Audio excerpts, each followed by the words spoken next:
So this video was filmed quite a while ago. This was back when old allergy season, so probably 2 months ago. This was the last video we filmed on the twin engine, so we're going to be starting the twin engine back up, fixing all the front end problems. We know everything that's causing us problems. We know the Ackerman angle's wrong, the kingpin angle. We know the main reason why our tie rods are bending is because there's so much leverage on it because of those wheel spacers that we forgot to take off when we made the front end. Welded it all together. So stay tuned for the next video where we finally fix the twin engine and really get to romp it. So enjoy today's video and see you at the end.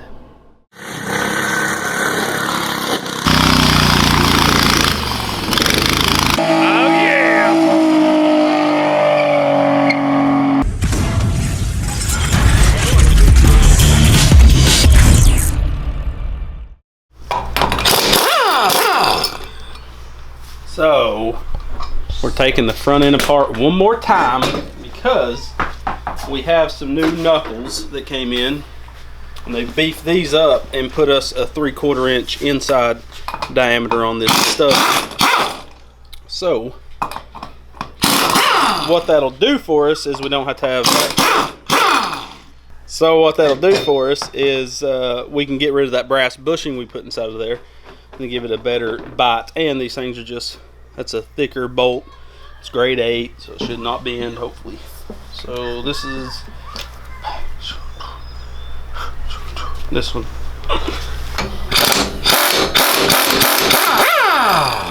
When we put this front end together, since we was so, don't you dare. So when we put this front end together, we forgot to take off these spacers. So we pulled it all off the 670, we just mocked it up, tacked everything in place and welded it. We forgot all about the spacers, or we would have gotten rid of them and got different wheels that would have cleared our calipers. That was a problem. That's the only reason we're running these on the 670 was because of the wheel wouldn't clear this caliper. So when we will have to cut off this whole entire front end and redo it.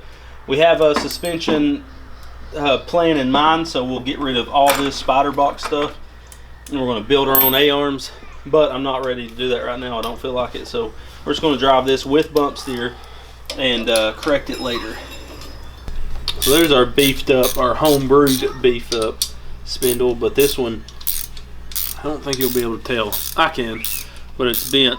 You know, the end's bent up, so we bent that whole bolt, that 5/8 bolt that's welded in there. So this one has a spacer already welded onto it, so we don't have to have an inner spacer, and it's you know, been milled down. I think this was what, a 1-inch bolt, I guess he started with. Looks like it. And then so this will be a lot beefier. Then we just got to put our old ball joints. I wish we would have had some new ball joints to run in here, but we don't, so unfortunately just have to use what we have. But we'll be getting rid of this whole entire front end soon. We just don't want to cut all that junk off. We don't have the bushings we're going to use, so we got to start ordering stuff. So we're just going to ride it with bump steer, show you guys what it'll do, and then we'll deal with it later. That ain't gonna work. No. Oh, it goes on backwards. Oh my gosh.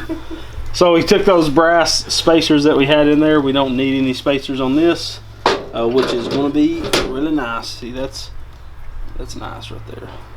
So we can put our little wash air on and our new wheel nut. Alright. Yeah, the steering works real good on this thing. It steers real nice. It got full lock either way. It works good. So we actually had that extension left over. That was the stainless steel braided brake lines to my Nissan, the black car that's in my intro actually. And I never put them on. When I sold the car, I kept them. We've actually used one on the street go-kart and one on this, and we still have 2 more. So those have came in handy a few times. And that kicked our brake line. We needed this 90 bend right here, and the factory line didn't bend like that, so that actually worked out great. It bent a little bit, but not much. Yeah, it wasn't a full 90, it was a little less. So now we have to weld up This bracket, the bracket and this tubing on front and back. So last time our welder died when we was trying to weld this brake bracket, so we got in touch with Everlast and they sent us their MTS 211 SI MIG TIG and stick welder. Pretty awesome.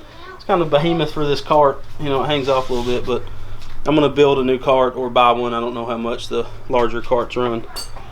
So this will be our first time ever using this welder. I made me a big beefy drop cord. Oh, some flick wire. We got a 50 amp breaker, and we should be able to slap it to the weld. All right.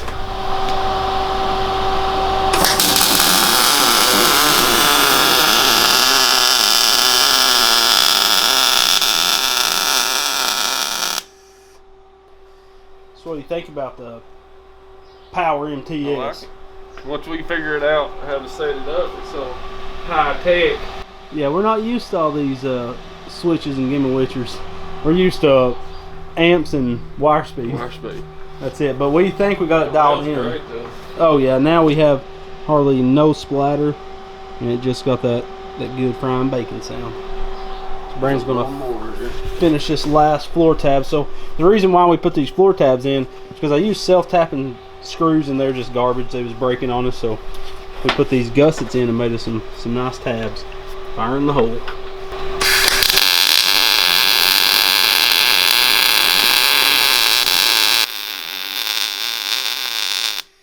There's hardly no splatter whatsoever. Yeah, that thing's looking good. I like it. I like it a lot. You can definitely tell just the first time using it that it's 220. Yeah. Over 110. Yeah, big difference. Our 110, we'd get halfway through even that bead and you could hear it start bogging. Just start popping and cracking. Yeah. So this thing is awesome.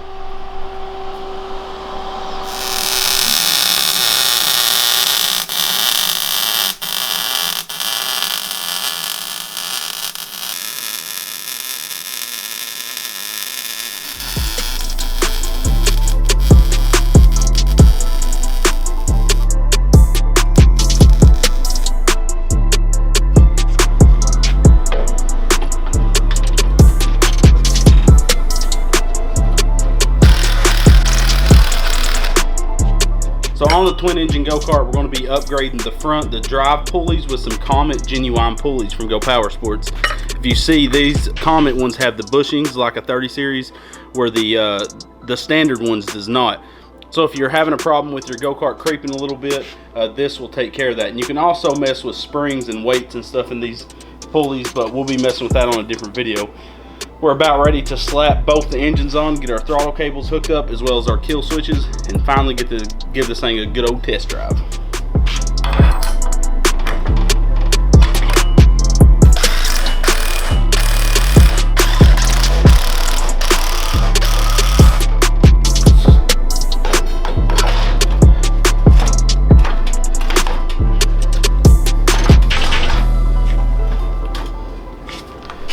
All we have to do now is get the throttles hooked up and it should be ready to ride. I don't think our back brake's still working. We might need to bleed it a little bit more. We found out something with these 150 brakes. They're really complicated if you don't know what you're doing. So we finally figured out how to bleed them, because it's like a dual master cylinder, if that makes sense. One cylinder goes to the front, one goes to the rear. So we'll go more in depth with that in a later video. But we just got to hook up throttles. I got some kill switches ran, just sitting in the floorboard that I can hold in my lap. We got fuel to them. We swapped that green line out with some good automotive grade fuel line, so we shouldn't get that hardening like that green line did. I wish I had some red filters to throw on those Duramaxes. That's a shame. And we have these headers from Go Power Sports. We've had these for probably 2 months now, and our studs are too long. Our stud basically hits the inside, so I'm going to see if I can get some shorter studs. You don't really want to run bolts in your head because it's, you know, steel bolts in an aluminum head. The vibrations over time can break the bolt or strip the head. So it's better to use studs. So pretty cool. So I just got to shorten these throttle cables. I've already got this one trimmed out where I need it shortened at. I got to cut the outside casing and I can slide it off and then cut the cable down the sides. I always use a Dremel and some safety glasses to cut down my throttle cables. So let me find my tools. People saying the harnesses need to be bolted up higher. We was going to wrap the harnesses, you know, a lot of cars you see them going straight back, and we was going to loop them around this back bar, but the battery's in the way of that, and I really wanted to keep the battery here. We was going to originally put the battery in the floorboard in the passenger side just to keep it out of harm's way, but I ended up mounting it there, and it's pretty solid. We'll figure out something with the harnesses. You know, we'll figure it out later.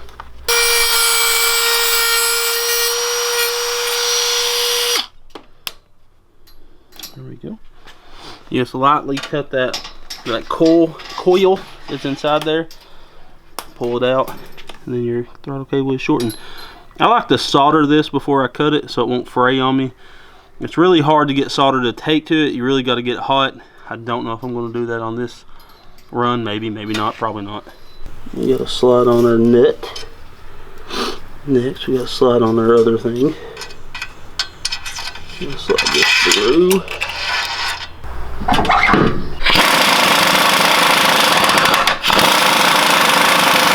Got there. Good job. Go do the other side. Go do the one over here.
But of course, we still got to get those wheel spacers off to not bust out wheel bearings. Ain't that right? Right. With Dale Earnhardt? Yeah. Need my cougar test rider? Crew chief. Crew chief.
LEDs on wire, so if the LEDs on, it's putting out charges.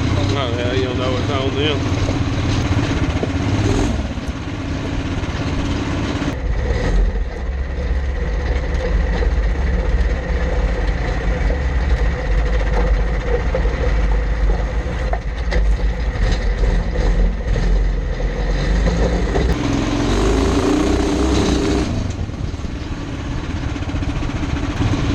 Got some power though, don't it? Yeah.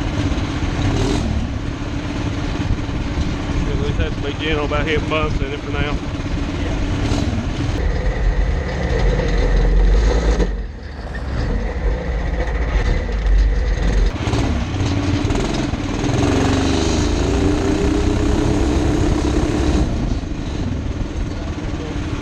sounds cool. You hear him? I think I'm a goose.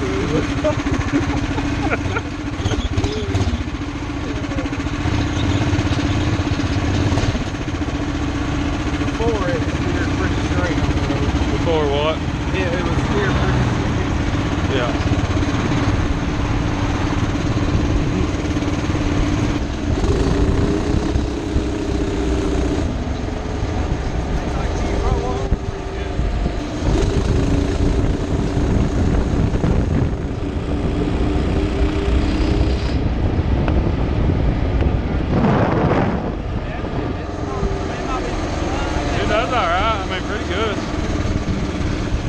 I think as far as speed though, it's fast. It's good as far as how fast it goes.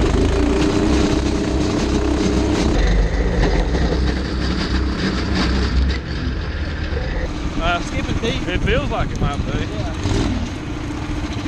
I don't really want to go down.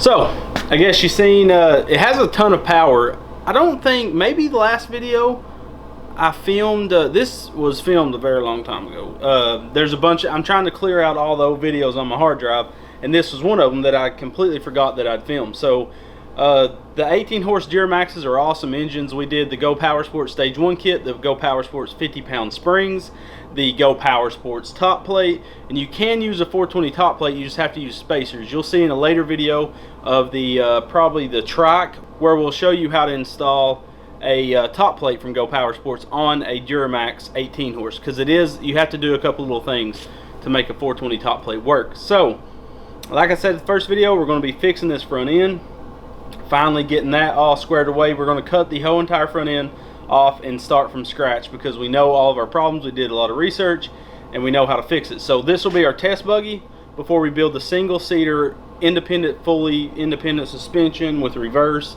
670 turbo buggy. So we have to get this done first to learn, so we just know more. Thank you guys for watching. Please don't hate on us for you know, all the mistakes we made in the past, the harnesses, you know, the front end, me being fat, you know, all those kind of things. Just, you know, be easy on us. Thank you for watching, and stay tuned. This build will continue on and get awesome. So we're about to pull it in the garage and get started on it, because after the twins have their good ride, then we'll be able to finally use that Kohler. People's been asking about the 25 horse Kohler, so it's about to go on a twin engine buggy after we ride the twin engine on the trails. So thank you for watching. Thank you for supporting us. Use that discount code REDBEARD on Go Power Sports, and God bless.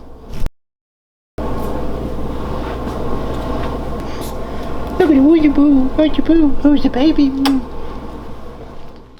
Redbeard's Garage is powered by GoPowersports.com. Go Power Sports has a huge amount of awesome go-kart and mini bike parts, and when making your purchase, use the Redbeard discount code in the upper right-hand corner of your shopping cart to grab yourself a sweet deal.